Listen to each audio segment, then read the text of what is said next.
Assalamualaikum warahmatullahi wabarakatuh. Halo anak-anak, selamat pagi. Berjumpa lagi dengan Bu Dewi di pembelajaran tematik.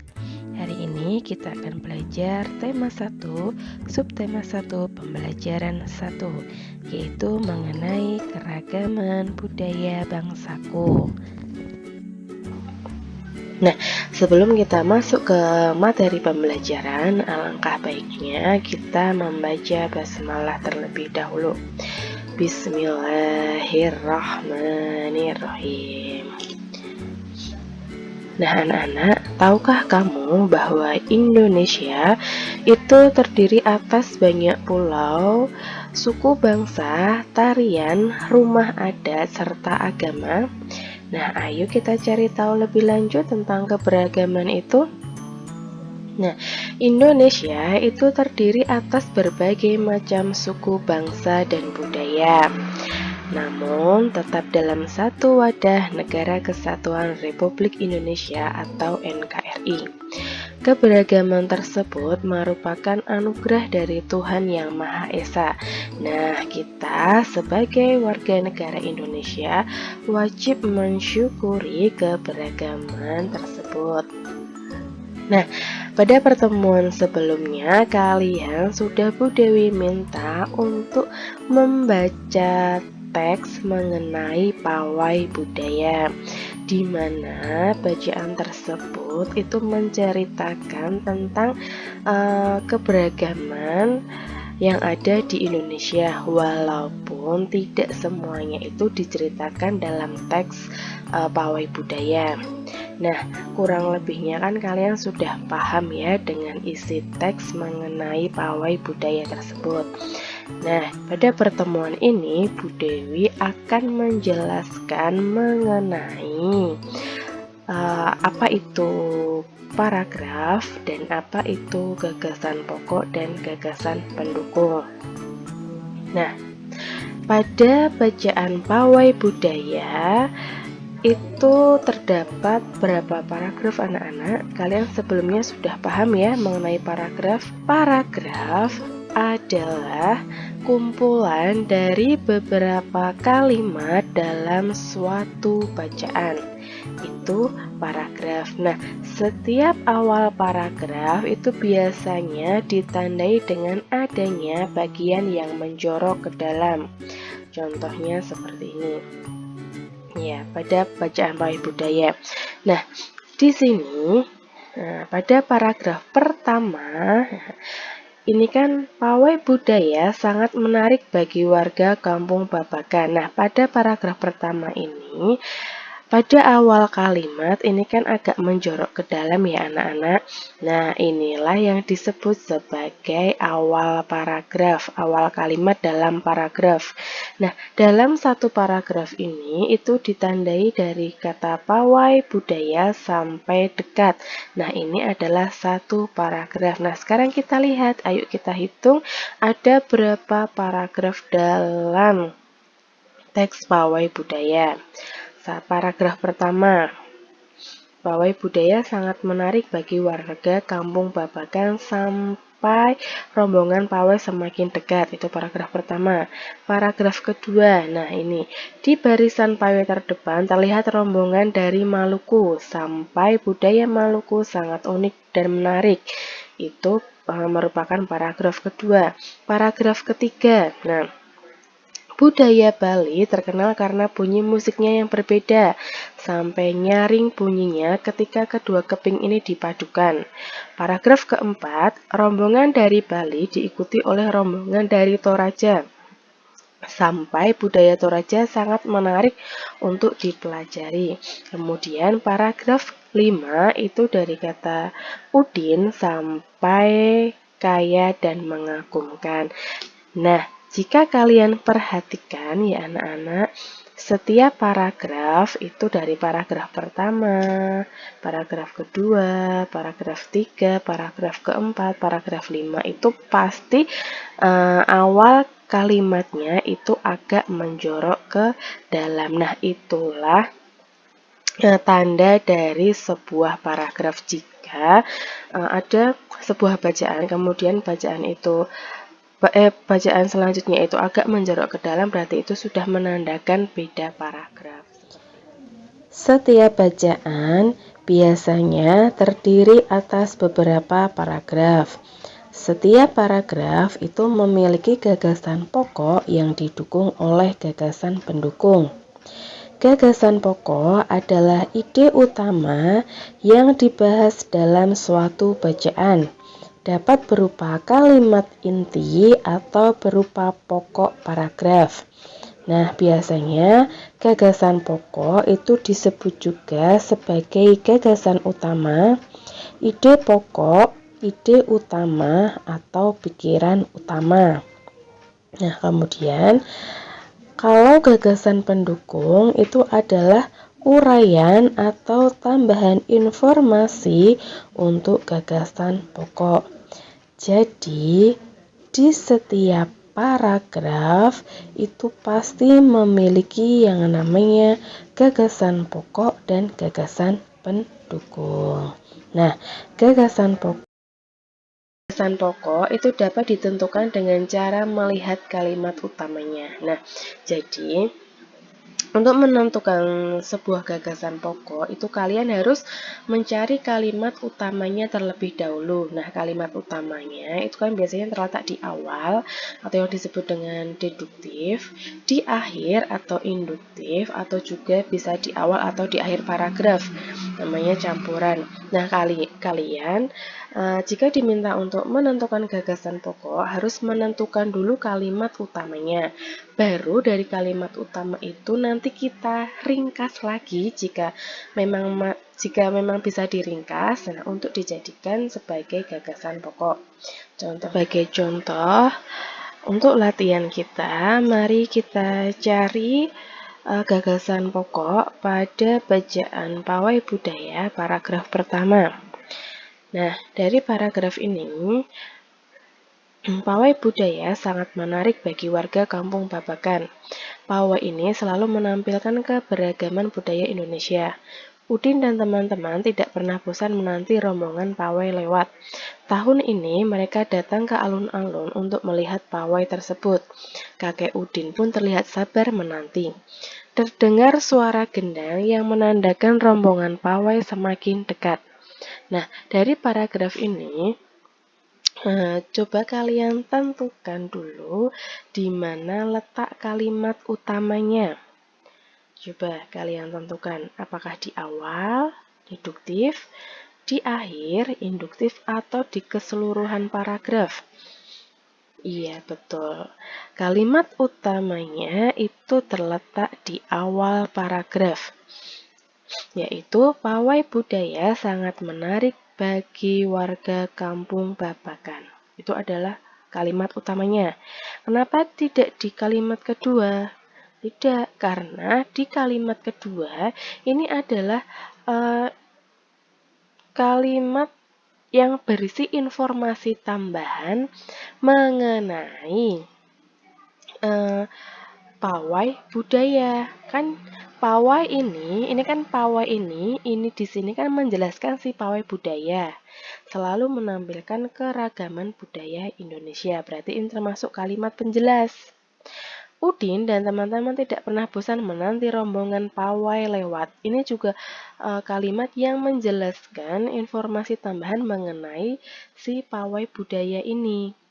Jadi jelas bahwa kalimat utamanya itu berada di awal paragraf atau disebut sebagai kalimat deduktif. Nah, setelah kita mengetahui kalimat utamanya, kita tulis dulu kalimat utamanya. Nah, setelah kita tulis kalimat utamanya, yaitu kalimat utamanya kan pawai budaya sangat menarik bagi warga Kampung Babakan. Nah, setelah kita menentukan kalimat utamanya, apakah kalimat ini bisa diringkas lagi? Masih bisa diringkas tidak kira-kira? Untuk dijadikan gagasan pokok. Masih bisa. Nah, jadi gagasan pokoknya adalah pawai budaya sangat menarik. Nah, gagasan pokok ini diambil dari kalimat utama yang ada pada paragraf pertama.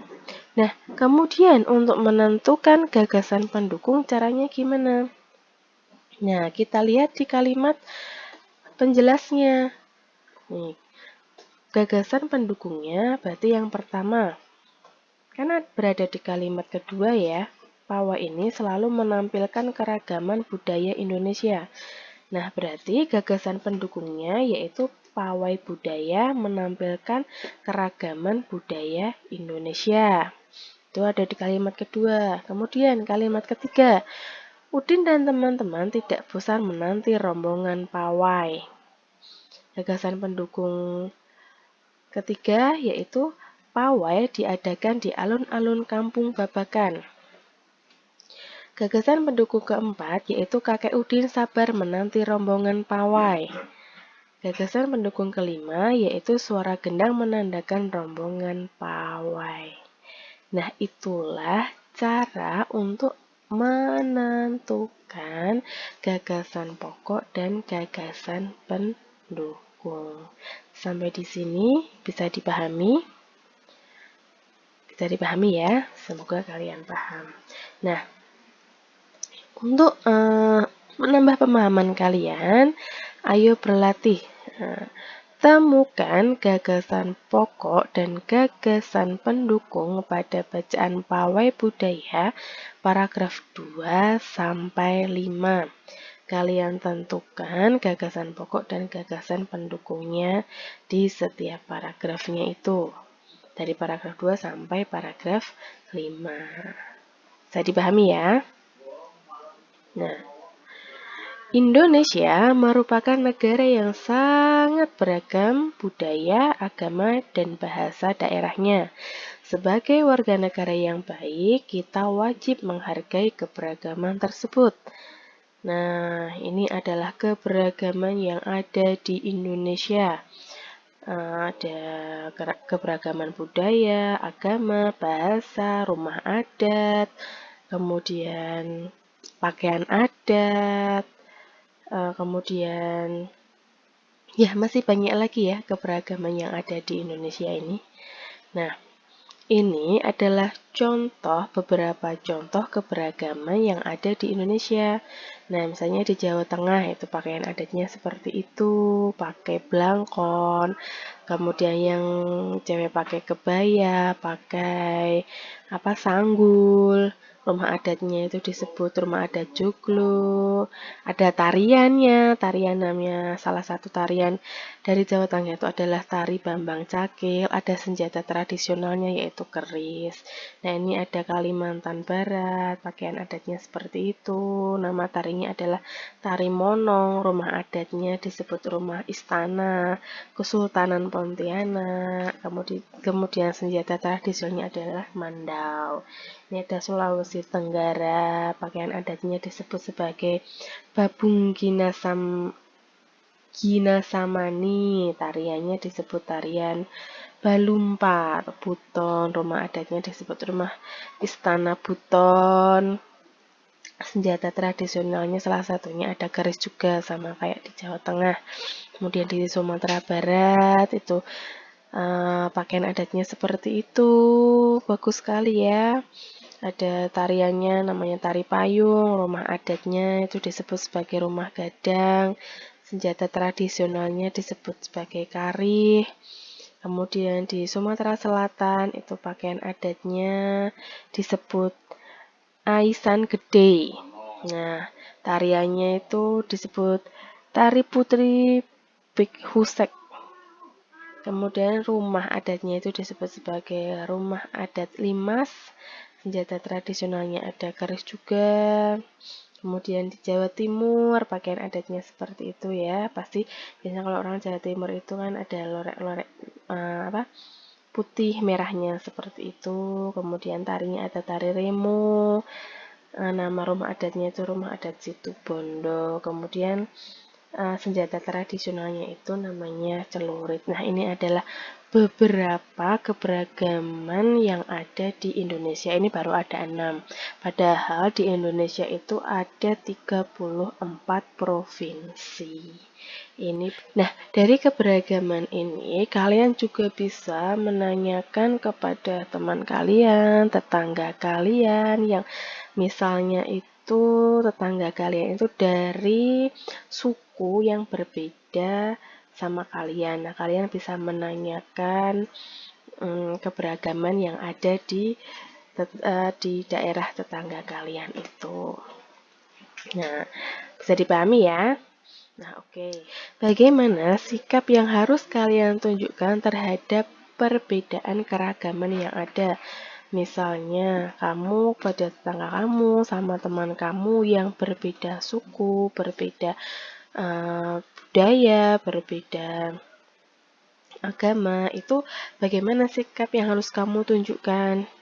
Nah, ini adalah beberapa contoh sikap menghargai keberagaman yang ada. Yang pertama yaitu berteman dengan siapa saja. Iya, kalian tidak, walaupun kalian berbeda suku, kalian tetap harus berteman. Berbeda warna kulit, berbeda agama itu kalian tetap harus berteman.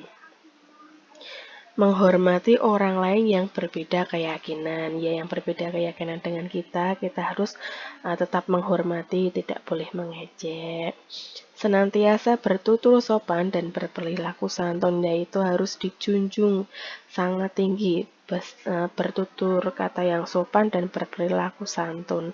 Itu juga adalah salah satu ciri budaya kita sebagai orang Jawa.